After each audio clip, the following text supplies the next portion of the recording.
Praise the lord. నేటి వాక్యము కీర్తనల గ్రంథము 12వ అధ్యాయము 7వ వచనం. యెహోవా, నీవు దరిద్రులను కాపాడెదవు, ఈ తరము వారి చేతిలో నుండి వారిని నిత్యము రక్షించెదవు. దేవుడు మానవుని ఘనమైన స్థితిలో నిలబెట్టాడు. మానవుడికిచ్చిన అపరిమితమైన జ్ఞానము ద్వారా ఐశ్వర్యము కలిగిన వ్యక్తిగా ఈ లోకములో బ్రతుకుతున్నాడు.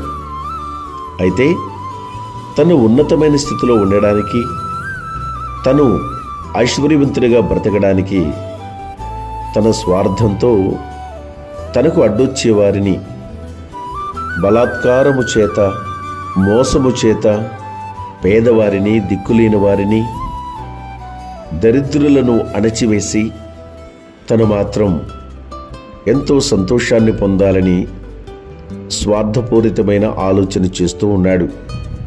కాబట్టి ఈ లోకములో బలాత్కారులు ఎవరైతే ఉన్నారో, అకృత్యాలు చేసేవారు, అధికారాన్ని ఉపయోగించి దీనులను, దరిద్రులను, పేదవారిని, దిక్కులేని వారిని అణచివేయాలని చూసేవారిని దేవుడు శిక్షిస్తాడు, దరిద్రులను రక్షిస్తాడు. మనము కూడా ఒకవేళ అలాంటి స్థితిలో ఈ లోకంలో ఉన్నట్లయితే, దీనులముగా ఆయన సన్నిధిలో మనం ఉన్నట్లయితే, మన ప్రార్థన ప్రభువు ఆలకిస్తాడు, మనల్ని నిత్యము రక్షిస్తాడు.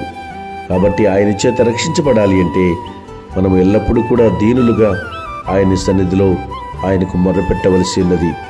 అట్టి రీతిని మనందరం ఆయన కృపకు పాత్రులగునట్లు ఆయన మనకు తోడుగా ఉండి నడిపించునుగాక.